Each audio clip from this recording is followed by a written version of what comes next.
Well, hello everybody. This sounds weird. This is Dr. Dave Nelson. Today we're going to talk a little bit about early humans and a lot about pre-Columbian America, or Indians, in other words.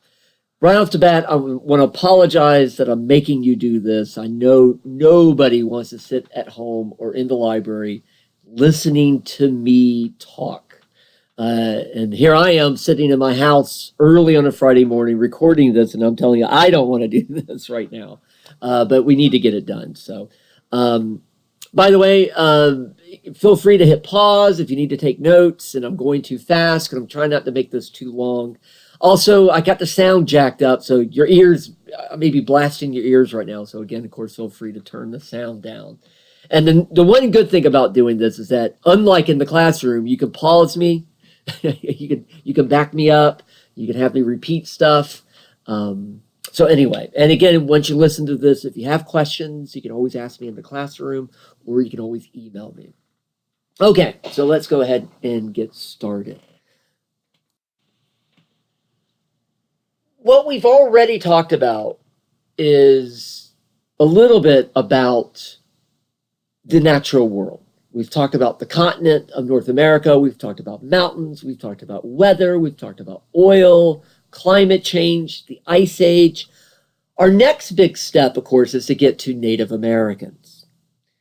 And because, as I've said, with US 1, you and I, Americans, we started out as Europeans, as Asians, as Native Americans, as Africans. So to understand you and I, we have to talk about all those groups of people. So what we're going to do over the next couple of weeks is talk about the history of Africa, the history of Europe, and today the history of Native America. So, we got to talk about these groups of people before we can bring them together. However, before we get to those different groups of people, we need to spend a couple of moments talking about, well, who are we? As humans, who are we? Where are we from? And we won't spend long on this, but we do have to talk a little bit about that. I know you're not going to agree with, some of you may not agree with some of the next few minutes, because I know we argue today about where humans come from. We have religious arguments, we have scientific arguments. So I don't expect you to agree with everything. Because again, I know some people have very strong feelings about this. That's okay. That's okay. You don't have to agree with me at all. But believe it or not, where we're from actually matters to U.S. history. It may not seem that way, but it actually does matter. I have the silly cartoon you see here. We're not going to go that far back. But if even this, you notice, I'm going to come back to this, but notice that, you see apes, and then you see what looks kind of like humans slowly standing up taller and taller and taller and taller until they become us, become humans. And of course, there's a little joke here that we did all this now just to pollute. But what we're doing today is sort of what we're doing in any history class. And that's really getting into who are we? As I said on the first day, that's what history is about. It's about who are you and I? Why are we the way we are? Where do we come from?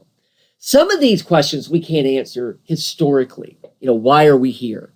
What happens after we die? We can't answer that. We can answer that with religion, maybe. We can answer that with philosophy, maybe. But we can't do that with history.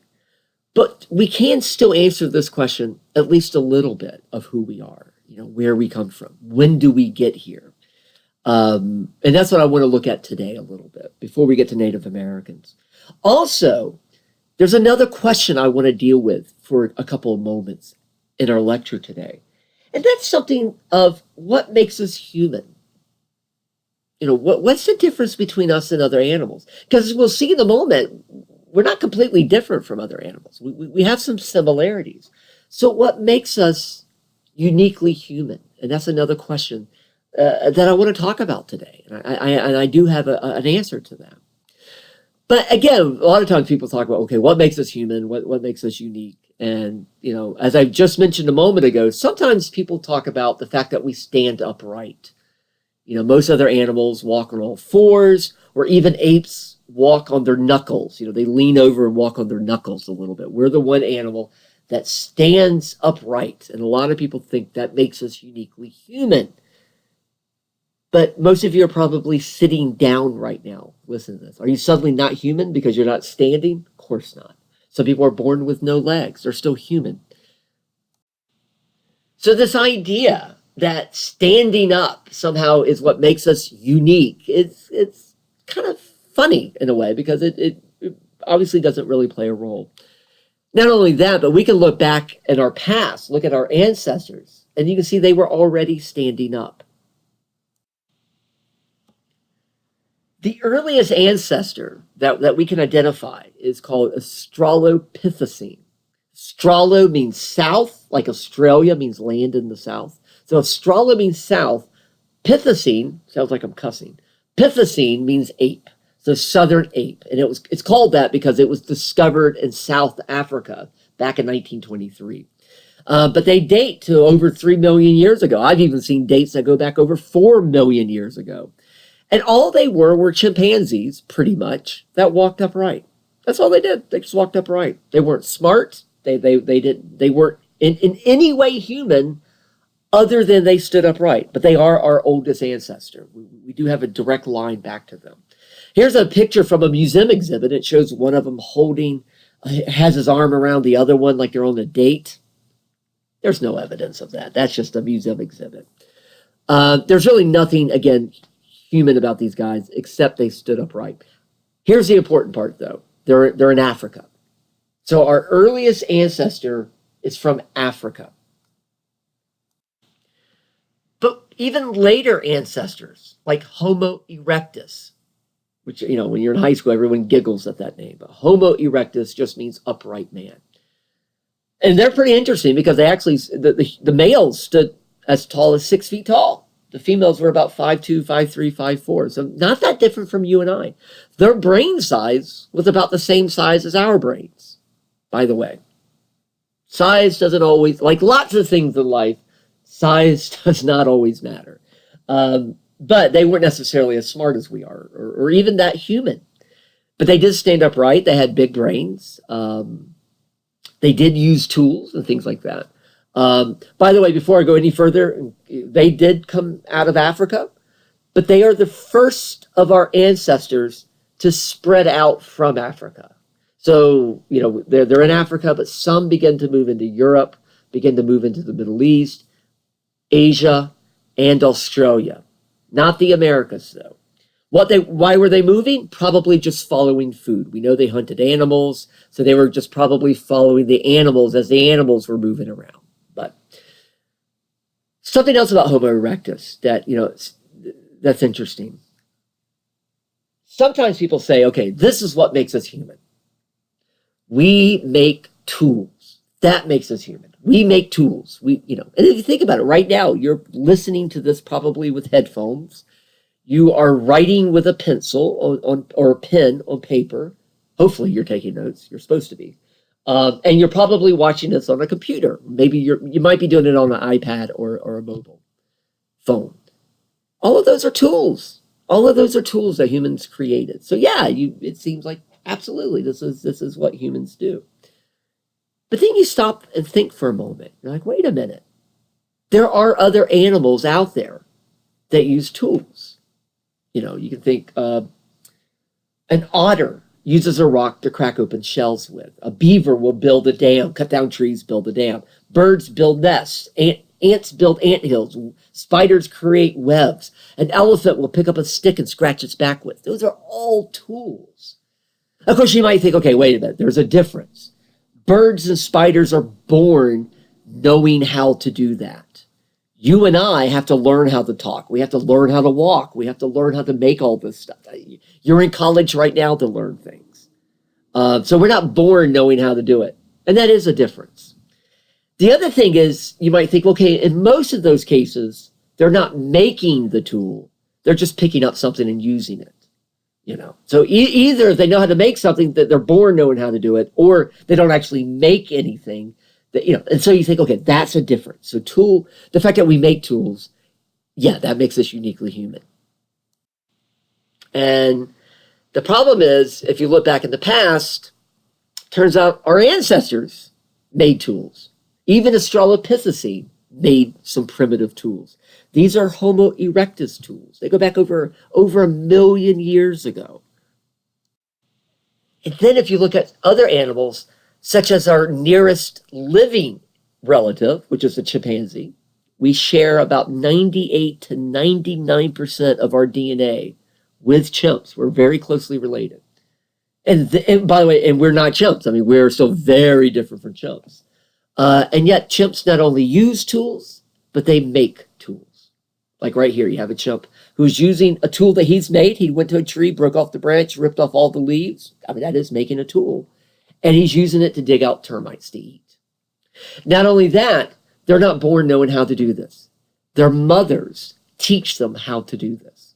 And not all chimps use the same tools. They use different tools depending on what their mothers, by the way, fathers don't play a role in the child rearing. So based on what their mothers taught them, and some chimps don't use any tools.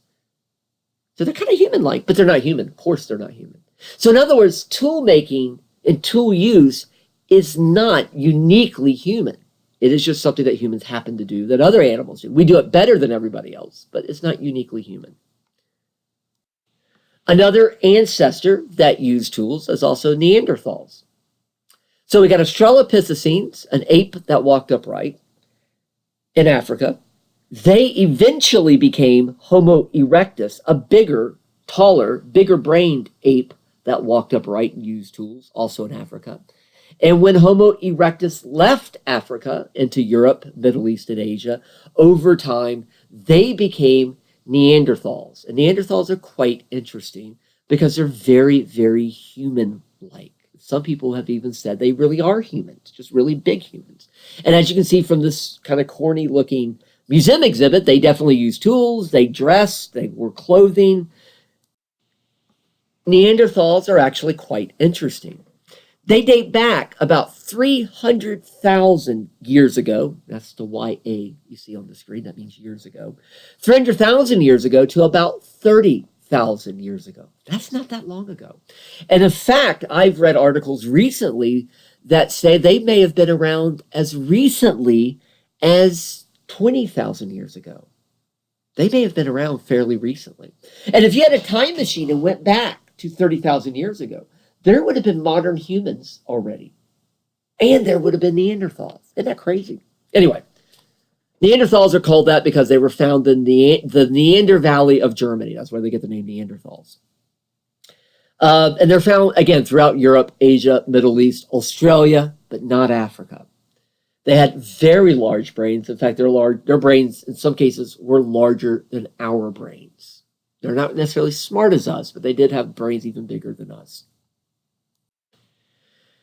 They're also really interesting because they do a lot of things that's very human-like. They wore clothing, they made tools, they hunted, they wore jewelry. They might have painted their skin because we have found skeletons with dye next to it. And to me, most fascinating, they buried their dead. Usually, if we were face-to-face, I'd ask you, what's the significance of that? So think about that for a moment. Why do we bury our dead? We're the only animal that buries the dead. If you have a dog, you have a cat, and you die, about a day or two later, if somebody doesn't come and get your body, your dog and cat's eating you. They're not. We might bury our dog and cat, but even if they could, they wouldn't bury us. So we're just meat to them. But we feel this need to bury our dead, and even the dead of other animals if they're pets of ours. Why do we do that? And there's lots of reasons, isn't there? Some of it's safety. The body's going to rot, it's going to stink, it's going to attract predators. But it's also a sign of respect, isn't it? It feels right to do that. Maybe it's for religious reasons. It might be for respect or love reasons, emotional reasons. So that's already interesting that they bury their dead. No other ancestor does that. But not only that, but some of these burials had goods with them, things with them, tools they were buried with, and other types of items. Sometimes we bury our dead today with stuff. I know when we buried my grandfather, he always chewed tobacco. We buried him with a pack of tobacco. It just felt like the right thing to do.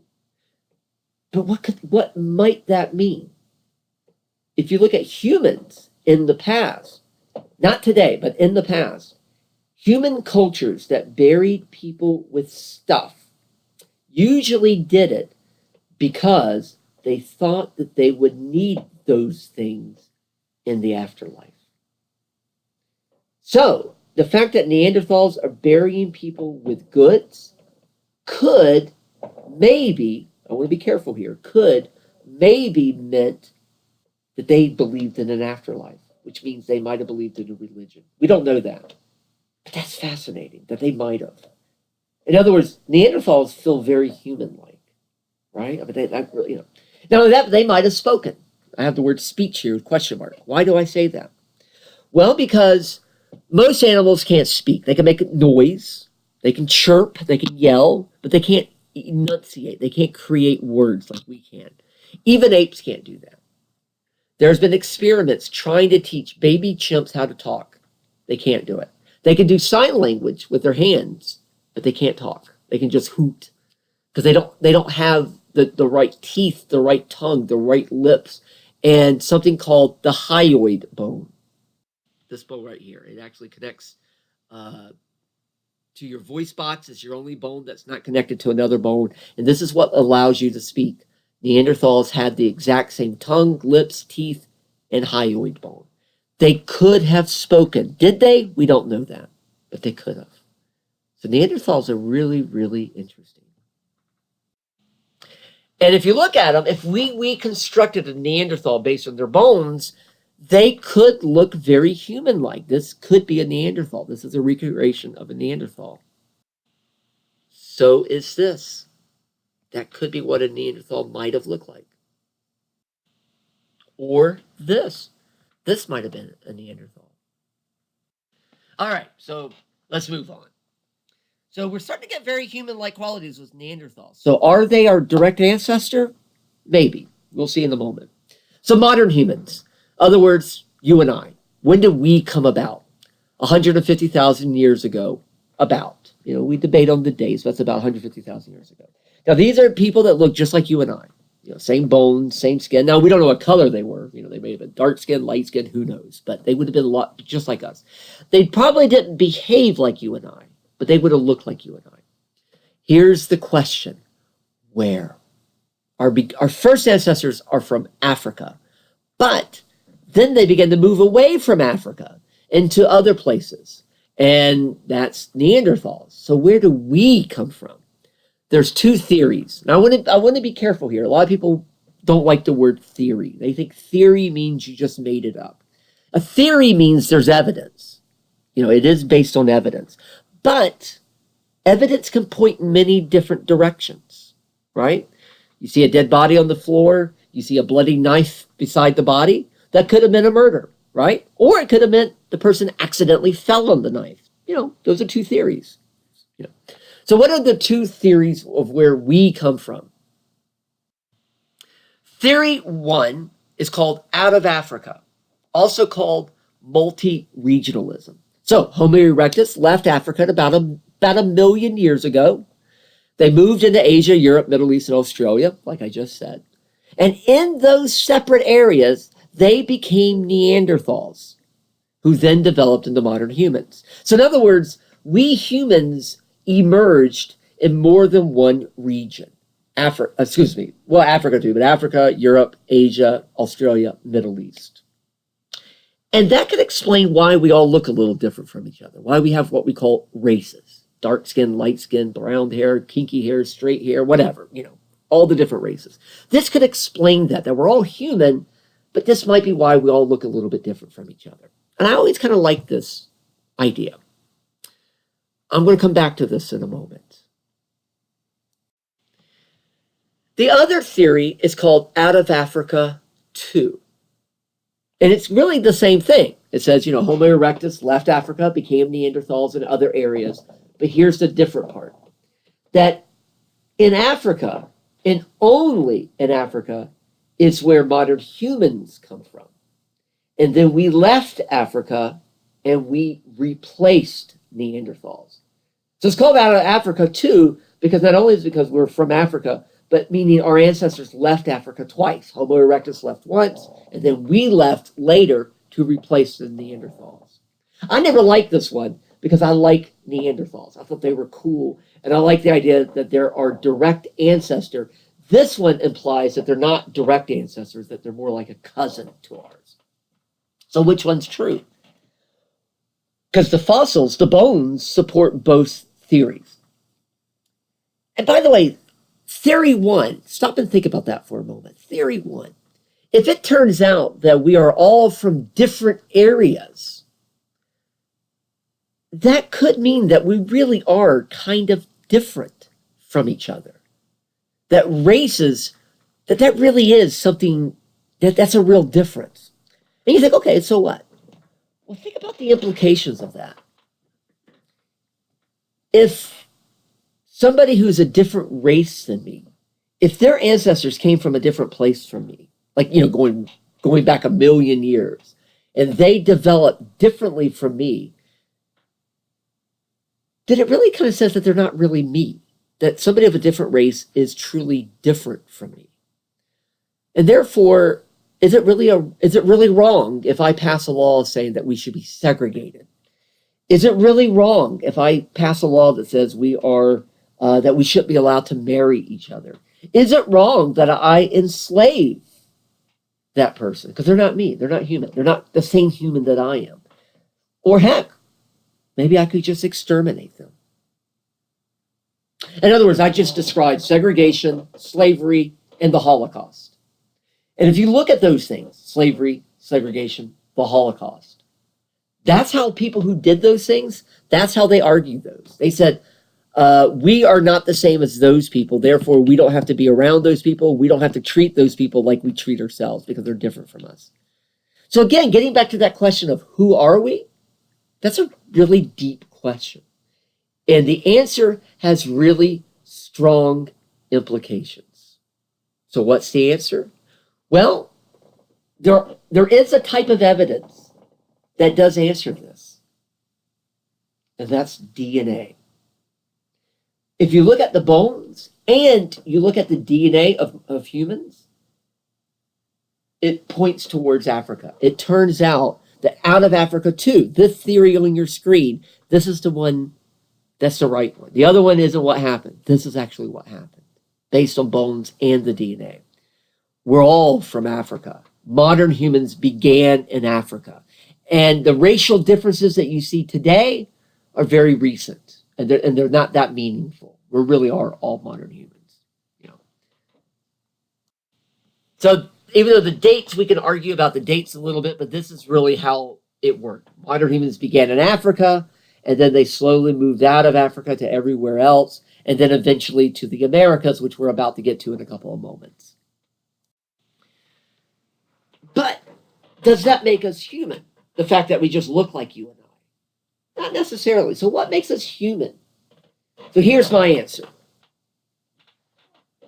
See these things on the screen here? These are little beads, little stone beads. These were found in Africa. They date back about 50,000 years ago. We see tools before these things. We see, things you would have cut with. We see spears. We see arrowheads. Those are really primitive tools. But these, you're not digging a hole with these. You're not killing an animal with these. These would have been something you worn around your neck, maybe. What were they used for? We don't know. Maybe they had religious meanings. Maybe if you wore these, you were king.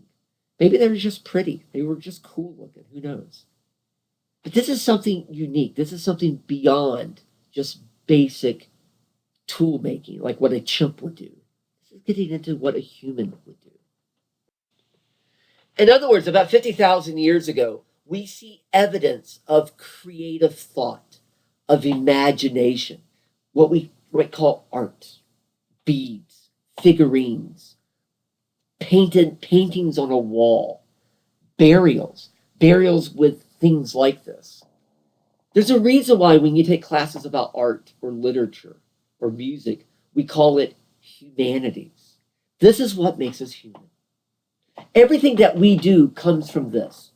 You think about, okay, what happens when I die? You have to imagine what happens after you die. And that's what leads to things like religion. You think, what happened in the past? What happened before I was born? Hey, that's history. That's what we're doing right now. And there's imagination involved in that. You look up in the sky and say, wonder what those things are up in the sky. Wonder what happens if I go up there. Hey, that's astronomy.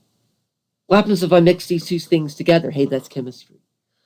Everything we do, from science to religion to philosophy to history to math, all goes back to imagination, goes back to creativity.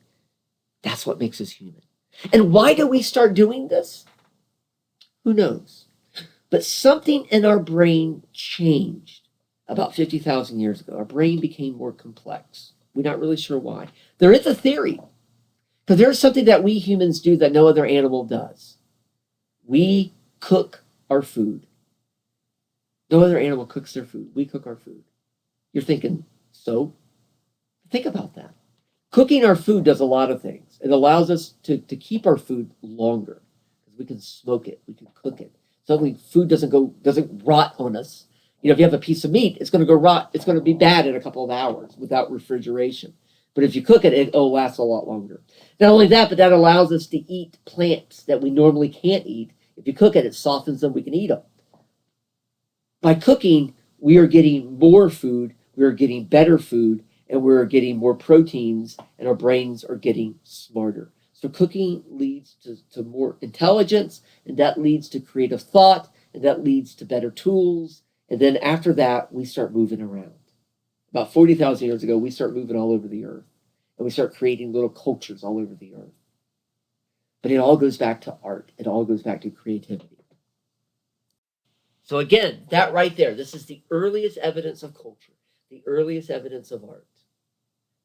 Everything we are today, all of our languages, all of our religions, all of our countries, all of our fashions, all of our music, everything that makes us us starts right here. The first ethnicity, the first culture. It starts in Africa and then spreads everywhere else.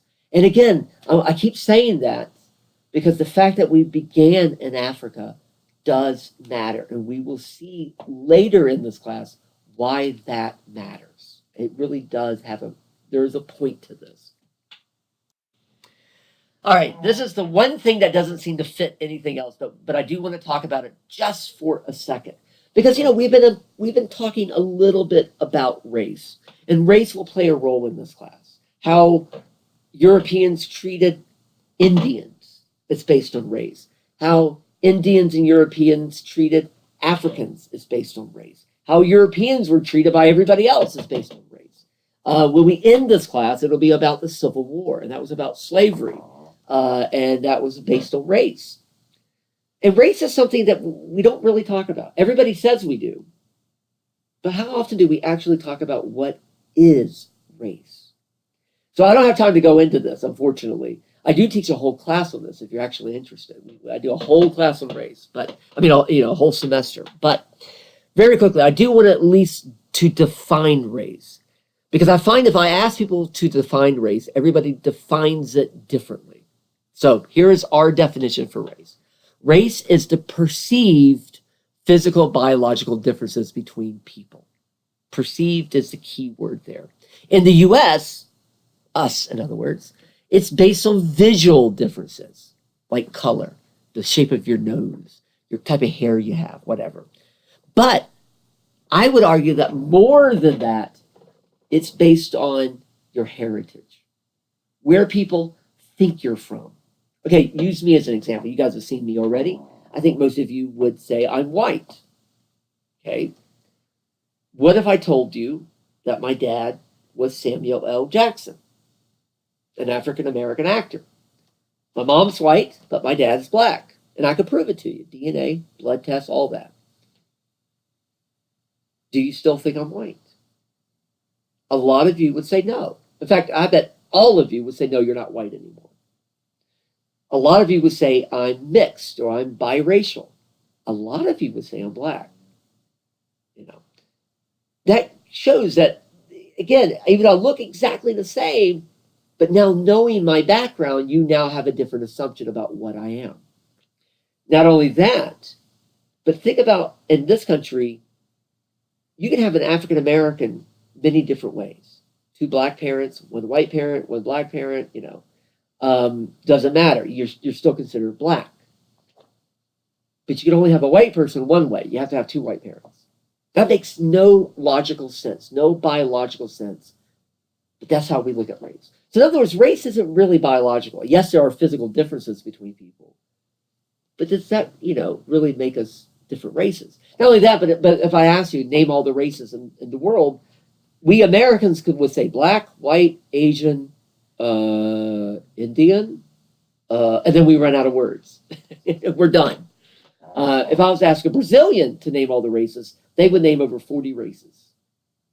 So every culture does race differently from each other.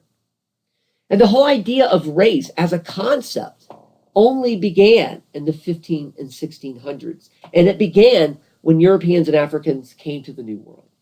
So it's a very American topic. So we're going to come back to this later. I'm done with it today, but we're going to come back to it. I just wanted to give you a definition of race.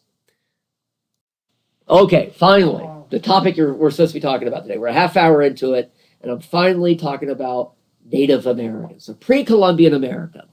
So what I'm going to do for the rest of this lecture, and feel free to pause it and take a break and come back later if you want. This is a good stopping point to take a break and come back later. Just make sure you come back.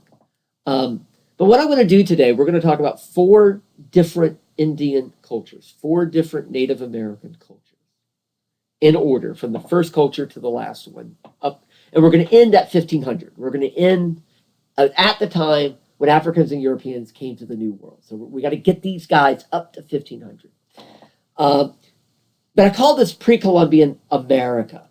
Pre-Columbian means before Columbus. So there's still Native Americans today. Some of you may be Native American. But these are the peoples that were here before Columbus arrived, before Europeans and Africans arrived, is what we're talking about. By the way, there's a strange drawing on your screen right now. What's really interesting is that Columbus comes in 1492. We don't get the first visual depiction of Native Americans until 1564. That's when this drawing was done. So what's that, 70 years later, before you get our first drawing of Native Americans. So for 70 years, if you were in Africa or if you were in Europe, and somebody said something to you about Native Americans, you had no clue what they looked like. But after 1562, now you had an image. Because the French showed up in Florida in 1564. They built a fort called Fort Caroline. And they brought an artist with them named Jacques Lemoyne. And he made all these drawings. And these were the only images of Native Americans for almost 100 years. Even today, if you look at textbooks, they always use these same drawings. These drawings are of Indians of North Florida and South Georgia. So right where we are today. So the images of Indians from this area became the image of Indians all over the world. And of course, I'm from FSU originally, and our big enemy is the Florida Gators. So I love the fact that this shows Florida Indians killing a gator. So, all right, so I apologize to you Florida fans out there. But I like the term pre-Columbian. What sometimes people use is the term prehistoric. And that's a really cool sounding term, right? Prehistoric, which means before history. But that doesn't make any sense. There's no such thing as people before history or people without history. There is an old definition of history. That history means written records. But we don't use that definition anymore. Everything has a history. The universe, the furniture you're sitting on right now, your computer has a history. Not only that, but all peoples have a history, even without written records.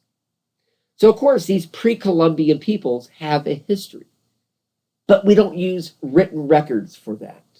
We use other things, bones in the ground. We also use archaeology. That's what you see here. Archaeology is the study of stuff, the things that people left behind, their burials, their trash. We can learn a lot about people from their trash, and we call that archaeology. So almost everything I'm going to talk about today comes from archaeology, not from written records, but it's still history. All right, So we talked about humans emerging in Africa and moving into Europe, moving into the Middle East, Australia, and Asia. Now it's time to get humans to North and South America. So how did they get here if we are separate from the rest of the world? Here's how they did it. When we did natural history the other day, we ended with the Ice Age. So it's still the Ice Age. So about 15,000 years ago, North America was covered with a lot of ice. And a lot of land was exposed that normally isn't exposed. So if you look up at the top of this map, you see what's Alaska, and you see it says Siberia. That's Russia. That's really shallow right there. And during the Ice Age, that water was gone. It was exposed land. We call it the Bering Land Bridge. And it was about over 1,000 miles wide. And it was open for a few thousand years. So what happened was a lot of animals moved from Russia into North America looking for food, grass and water and such. And guess what? Humans followed them because they were hunting them. And so over a couple of thousand years, a lot of humans began to move into the Americas. But then it got warm and the ice went away and the water rose up and that land bridge disappeared. And so the humans that moved into the Americas stayed. No other humans came. And so they kind of developed their own cultures. They became the Native Americans. And it wouldn't be until 1492 that other peoples first came to the Americas. So Native Americans were separate from everybody else for 15,000 years. And again, that matters later. You'll see why that matters. There's a reason why most of us are not Native Americans, why most of us are European, Asian, or African, and not Native American. And again, that will make sense later. Just real quick to give you, again, a sense of how different we used to be is, this is Florida, and of course, Bainbridge is just above that arrow. During the Ice Age, Florida was twice the size that it is today. So again, it was a very different world when Native Americans first showed up. So as I've just mentioned, human migration to America. This is the Pleistocene era. It was the Ice Age. Again, about 15,000 years ago to about 10,000 years ago, humans were coming over. And they were doing what you see here. They were hunting animals over that Bering Land Bridge. And they populated the Americas fairly quickly. Over about 1,000 years, they were all over the Americas. And the types of animals they were hunting, we call megafauna. It just means big animal. Mega means big, fauna means animal. So they were hunting animals like bison, horses. There were early horses here.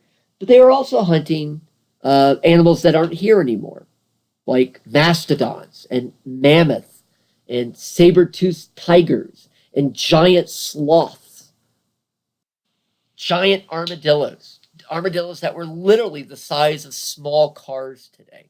By the way, none of these animals exist anymore. Partly it was the climate change, but mostly it was because humans hunted them to extinction. There's very few megafauna left in America today. There's some bison, there's some grizzly bear, maybe the panther. That's about it. Moose, I don't think I said moose. But we wiped out most of the megafauna here. So, but this is what they were hunting.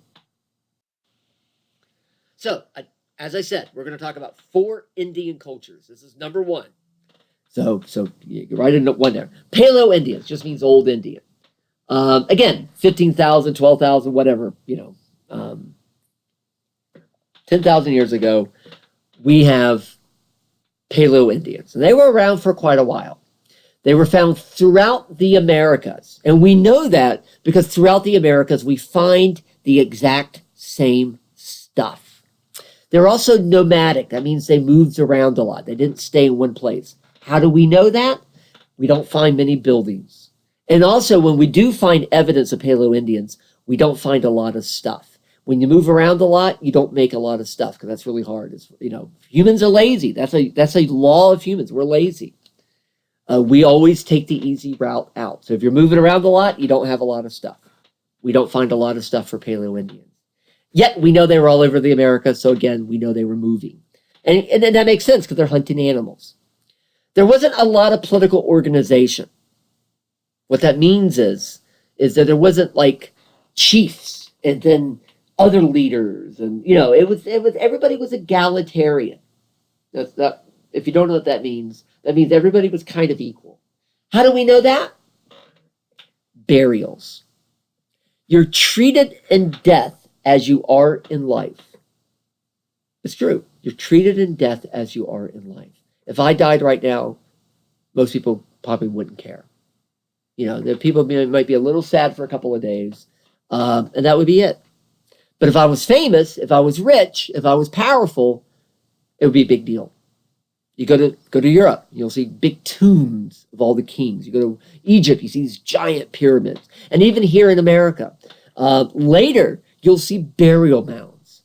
Indians buried with stuff and all the ceremony. But in Paleo-Indian days, everybody was buried the same, which implies that there really wasn't anybody who was powerful, anybody who was over everybody. It appears that they tended to be egalitarian. And they were following megafauna. And we know that because we see kill sites. We see mastodon skeletons with stone tools in them. And the stone tools they used were called Clovis points. Here's an example of a Clovis point.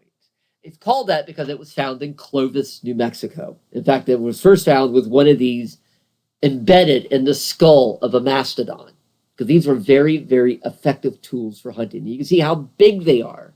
They're giant. So these are, if you find one of these, and you can find them around here. I mean, there were Paleo-Indians right where we're at.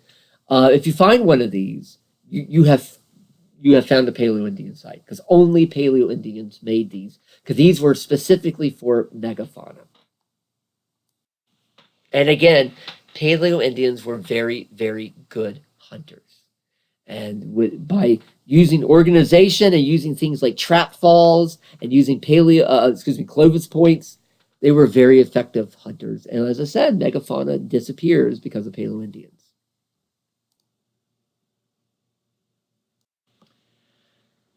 So after a while, the Ice Age ends. It gets warmer in the Americas. It gets wetter. We start to get more rain.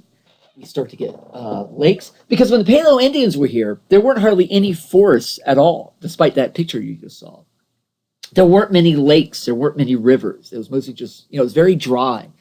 Now the climate is getting very similar to now. So you're starting to see more forests develop, lakes, rivers, and the megafauna is gone. So, and people are beginning to settle down a little bit. And so this is number 2, by the way. This is number 2. Paleo-Indians have changed. These aren't really new people. It's just the Paleo-Indians, after a few thousand years, they start to settle down. They're starting to develop into a new culture. And so we call them archaic peoples now. It also just means old peoples. And again, you can see the date range from about 8,000 BC to about 500 BC. So that's a long, long period.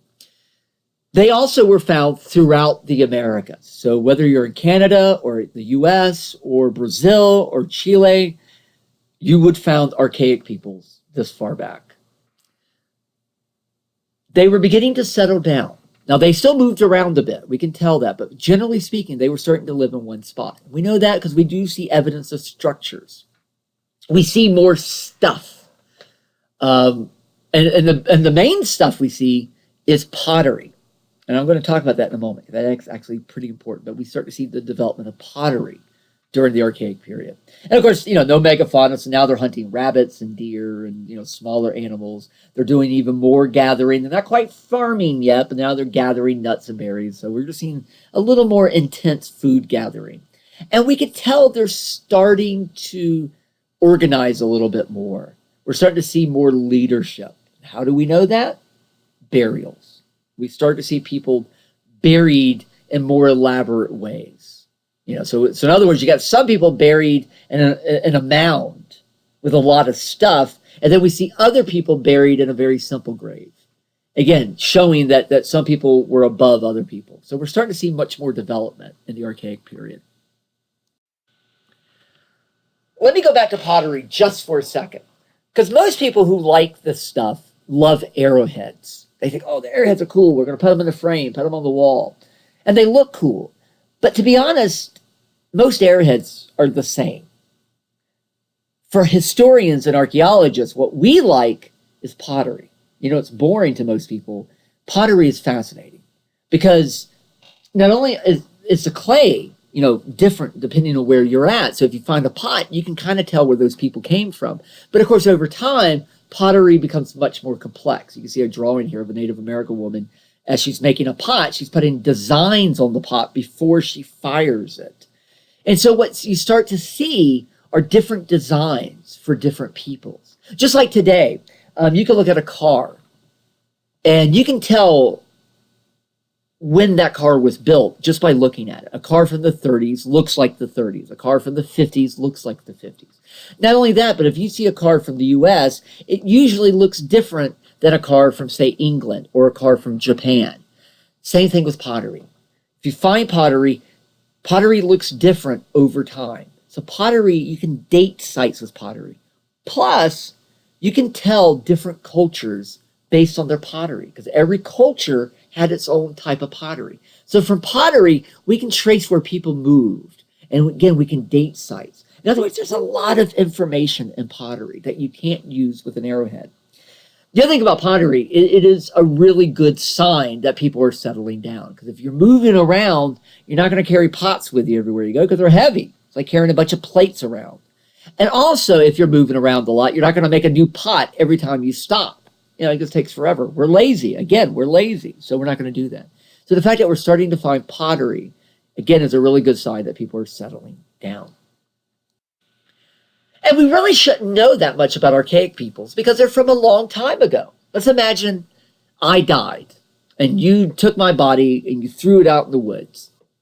You come back a year later, I'm almost totally gone. My flesh is gone, my skin's gone, my eyeballs have rotted away, animals have eaten me. There may be some bones left, maybe a little bit of clothing, maybe my eyeglasses. You come back in 5 years, I'm pretty much totally gone. Dust to dust, right?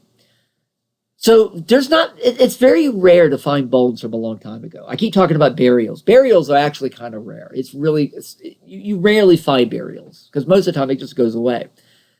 But there was a site in Florida called the Windover Pond site. They were putting in an apartment complex and the construction workers found bones that looked really recent. So they called the cops. The cops came out. They went, whoa, whoa, whoa, whoa, these aren't recent. They called in archaeologists. Archaeologists said, yes, these are Native American. And as they began to dig up the stuff, they went, oh my God, these aren't just Native American. These are archaic peoples. They dated back 5,000, 4,000 BC. So again, 6,000 to 7,000 years ago. You're thinking, so what? Well, it wasn't just bones. They had clothing. Because clothing usually rots away. They had wooden tools. There was still skin on some of the bones. And in some cases, like the skull you see here, they cut it open. There were still brains inside.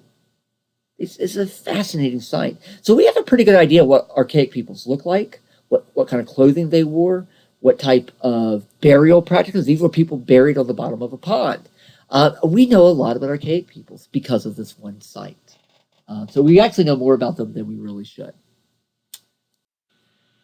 Now, towards the end of this period, we begin to see artifacts like this one. This is called a gorget or a gorget. That word comes from the Romans. This is something that the Romans would have worn around their neck. You can see the two holes for the string to protect themselves in battle. And this is probably, for men, this is probably where neckties come from. Now that's Romans, but these are found in archaic sites. Does that mean that they are gorgets and they were worn around the neck? We don't know that. They do have two holes in them. We don't really know what they were for. What we call this is ceremonial. That's a cheat word. If you ever go to a museum and you see an artifact and it says ceremonial object, what that really means is this is probably really important, but we don't know what it was used for. So now you know. But anyway, this is something that was found in a burial. And you can look at it. It's really cool looking. And it's a rock that's been smoothed over and worked very hard. We don't know what it was used for. It might have been a tool. It might have, but it was definitely something that you weren't going to, it wasn't a weapon. you didn't dig something up with it. I mean, it would have broke. I mean, this is something that you would have worn around your neck probably, or it would, it might have been religious, it might have been political, it might have just been pretty. We don't know. But what we start to see are objects like this. Before this, it was all just basic tools. But now we're starting to see things that may have more significance. And this was found in a burial. So we're starting to see a different type of culture emerge out of Archaic. So that means we're moving on to number 3. So about 500 BC, we begin to see different cultures emerge in different regions. Again, Paleo-Indians, Archaic peoples, they were the same all over America. But now you're getting different cultures. So if you're out in California, you get one type of culture. If you're up in Canada, you get a different kind of culture. If you're down in Mexico, you get a different culture. And for us in this class, we care about the East Coast because that's where everything happens for US 1. That's where the 13 colonies were. That's where the American Revolution was. That's where the Civil War was. So we care about, the Southeast all the way up to New England. We're not really that worried about out West. So the culture that emerged on the East Coast, we call woodland culture. And it's because they lived in the woods. They lived in small villages in the woods. So again, what we're starting to see during this time period, and we know this from the burials, we know this from pottery, we know this from the artifacts, is that they were being settled down. We can see, we still can see the buildings. We see a lot of stuff, but we also see a lot of different stuff, different types of pottery all over, different types of arrowheads, different types of burials. We can assume that means they were speaking different languages, had different beliefs, different traditions. In other words, different ethnicities, meaning cultures. We know there are hundreds of Native American cultures by the time Europeans arrived. This is probably when they started to develop. The biggest thing they did, though, was agriculture. These are the first farmers in America. And that's really important. I want to talk about farming for just a second, because we see farming develop all over the world around this time. Some places it was earlier than 500 AD. For instance, in Northern Africa and the Middle East, it was about 2,000 years ago. In Asia, it was a long time ago. So the Americas was a little bit later. But we see farming emerge all over the world. And when you took history back in high school, that was usually a big deal. You get farming and you get civilization. I don't like the word civilization because I think civilization is in the eye of the beholder. I mean, I think these people were civilized even before farming. But farming's always been held as a big deal. And if I was to ask you right now, why is farming so important? You would probably say it's because we get food from farming. Once you start farming, you have more time to do things because you don't have to go out and hunt your food anymore. You're healthier because you got more food. You got plentiful food now.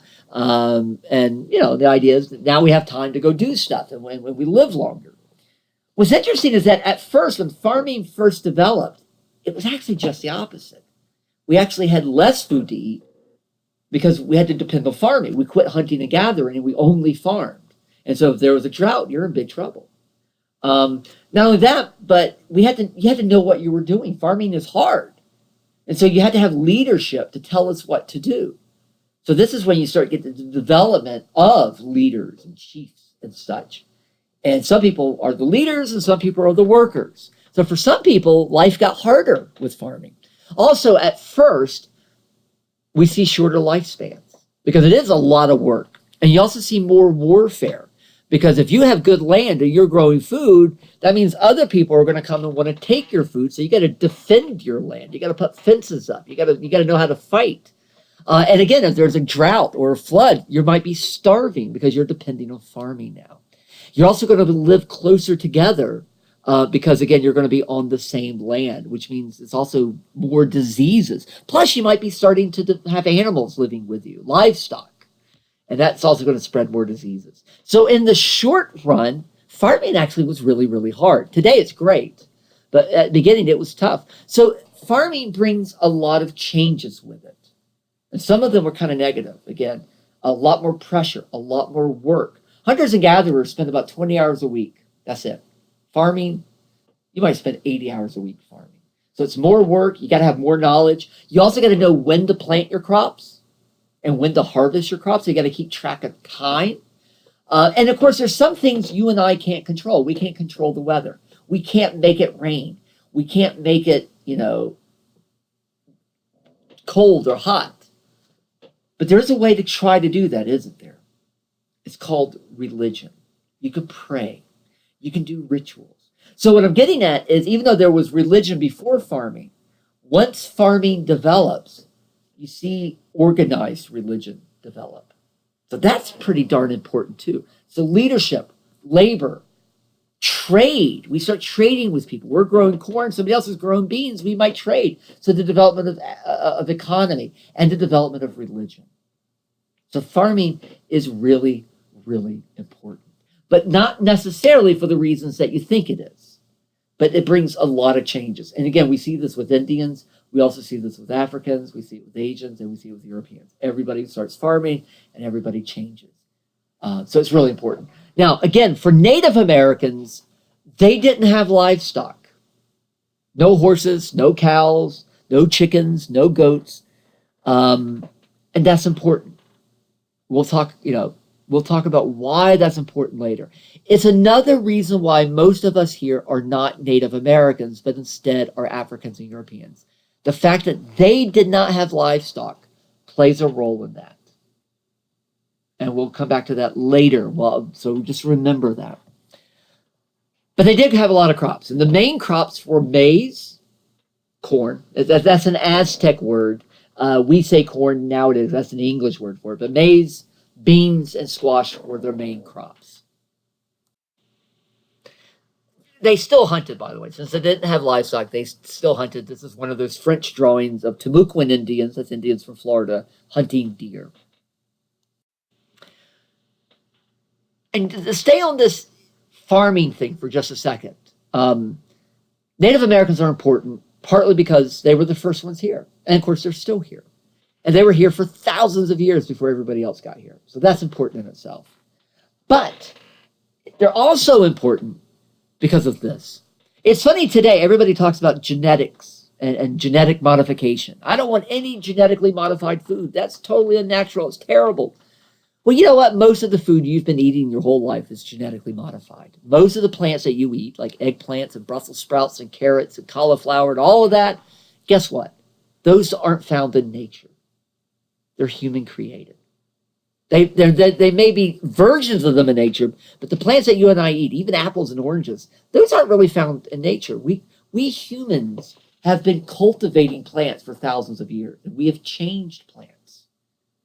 And some plants, like cauliflower and Brussels sprouts, those were literally invented in the 1600s by botanists. They're completely not found in nature.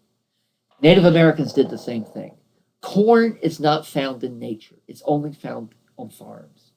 And it was created by Indians in Mexico. It started out as the centeweed. You can see that on the left there. That's a grass. But by taking the plumpest seeds and planting those, and then taking those plumpest seeds and over time, you basically change it into what is now corn. Corn is one of the most important crops in the world. Corn feeds the world, and we get those from Indians. Without corn, there is no United States, because the Europeans would not have survived without corn. So if for no other reason, Indians are important, because they brought us corn. It was their gift to the world, if you will. And we'll talk more about corn another day. Now, once you get farming, as I said earlier, you get leadership. You get, because you got some people who know what they're doing, and they tell the rest of us what to do, and they become the chiefs. They also become the religious leaders. In modern terminology, they become the powerful people. They become the rich people. They control the wealth, what we might call exotic goods. Think about what makes something valuable. It might be because it's rare, because it took a lot of time to make, because you really want it, you really need it, the types of material it's made out of. Again, those things are called exotic goods, the things that you and I today are willing to work for and pay a lot of money towards. And so there are some people that have all the stuff we want, and we want it. You know, same thing back then. Once you get farming, the people who are in charge, they control the food, they control trade, they control the exotic goods. And by controlling the stuff that everybody else wants, you become more and more powerful. And after a while, the society begins to change based on that. And we now finally, after almost an hour, in fact, right at an hour, now we can get to the last group. So bear with me just a little bit longer and we'll be done. Number 4, the last group are Mississippians. So we have Paleo-Indians, they became Archaic peoples. And then Archaic people became lots of different peoples, including Woodland, who we just talked about. And Woodland people became Mississippians. We call it that because they started in the Mississippi River Valley. But what they are what we call chiefdoms. That's a way of organizing yourself.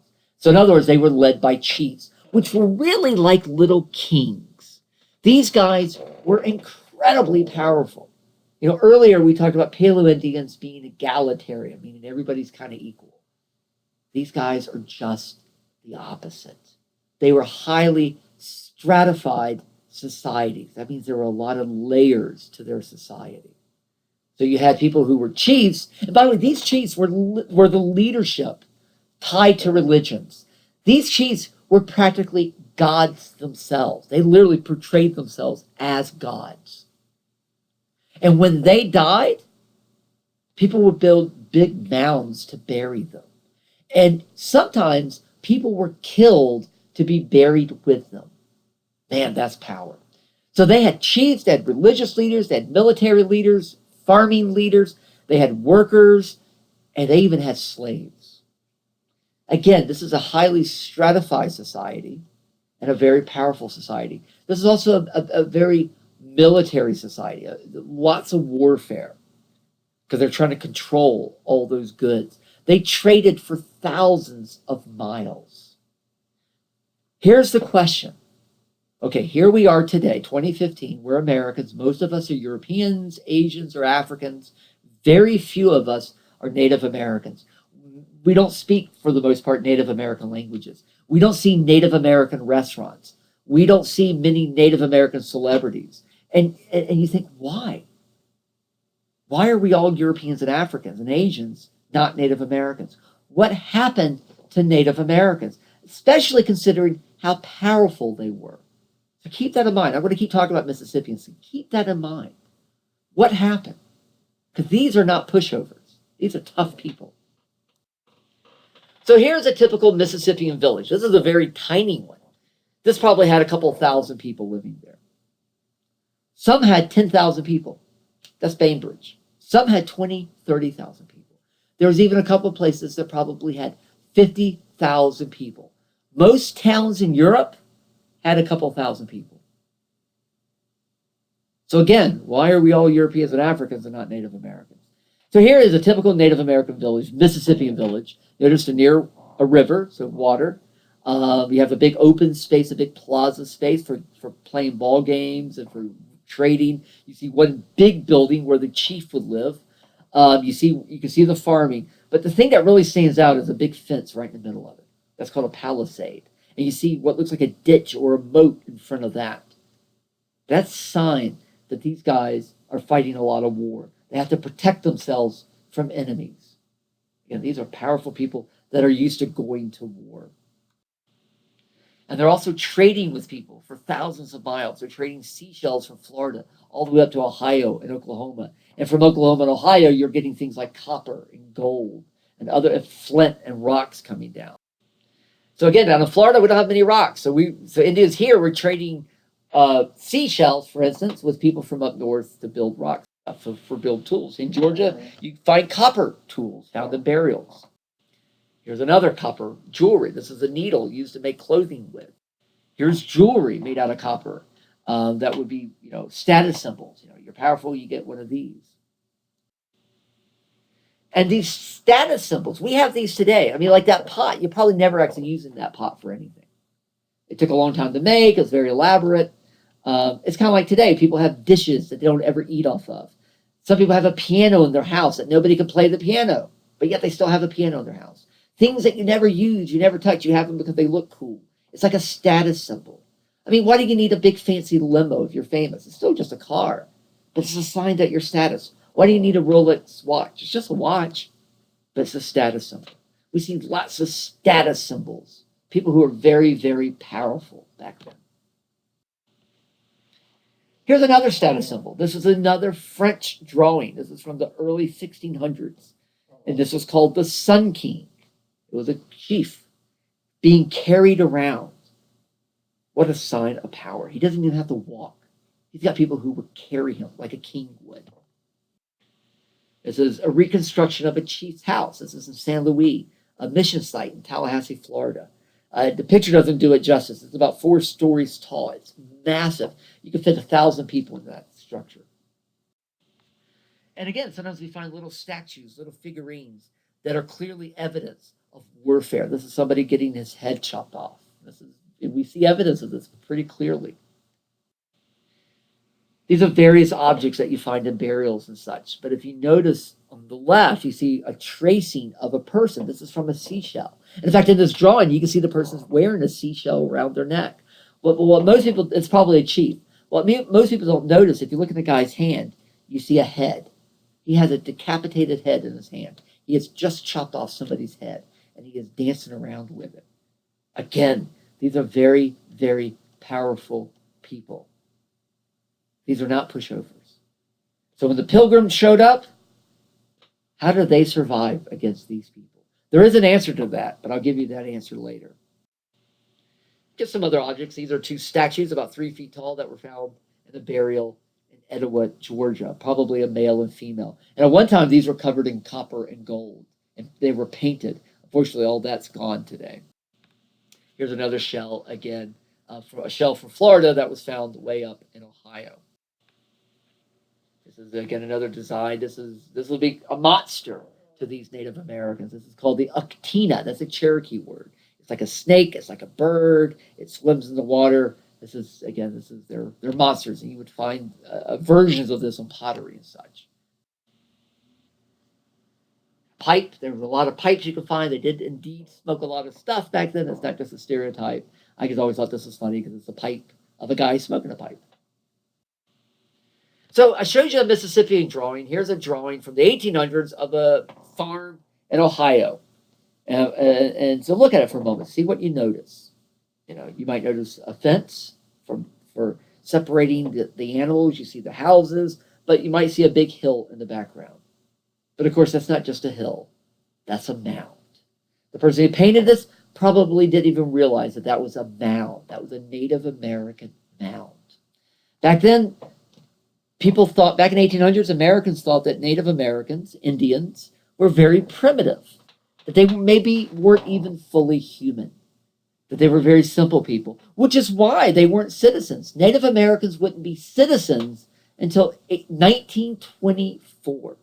We used to kill them. We used to round Native Americans up on the reservations.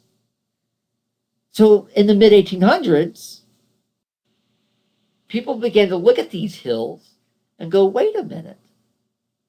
People might have built those hills, especially once they started digging into these hills and realized there was stuff in these hills.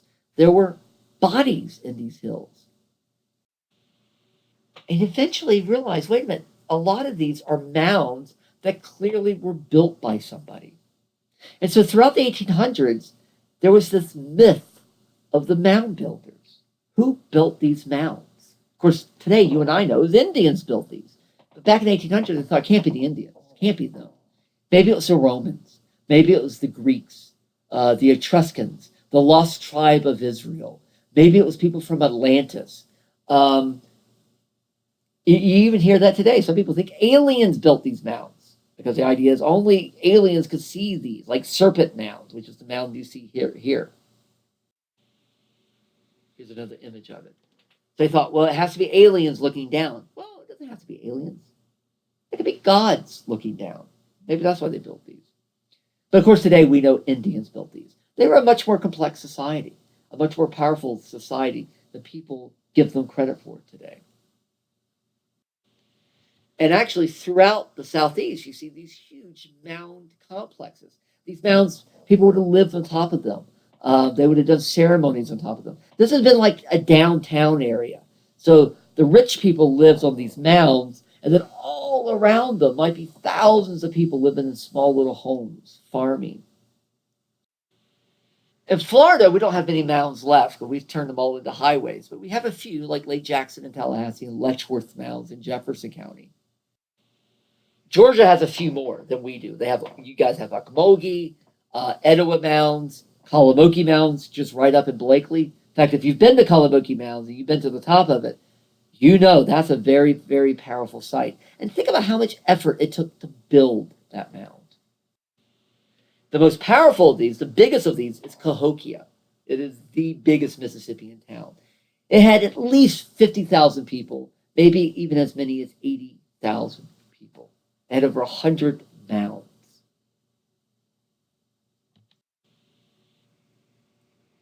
Again, when the Pilgrims came over, it was about 100 of them. When they founded St. Augustine, the Spanish, it was about 200. When Jamestown was founded, again, it was about 100. There were 20 million Indians living in North America. That's a lot of people. Not only that, but these Mississippians were extremely powerful. How did Europeans and Africans win North America from these people? How were they able to take North America from these people? This is the main mound of Cahokia today. Look at that car. Think about how many cars could fit to that one mound. Think about the people, and they built over 100 of these. This is just the biggest one that still survives. Again, how did these people survive? So next week, we're going to talk about Africans, we're going to talk about Europeans, and then we're going to finally bring all these peoples together. And when we do, we'll talk about why it played out the way it played out. So what I talked about with farming and livestock, and the fact that people started in Africa, all of that plays a role in why we no longer are dominated by Native Americans, but instead are dominated by Africans and Europeans. There is a real reason for that. And it may be even a surprising reason. So, all right, you're done. Hour and 12 minutes. So not too bad. I thought this would take me 2 hours. So not too bad. I'm sorry you had to listen to this. Feel free to play it again. God forbid. Play it again if you need to get more notes. If there's something you didn't understand, feel free to ask me when we get to class. Otherwise, sorry you had to do this, but you're done. See you guys in class. Thank you very much. Okay, goodbye.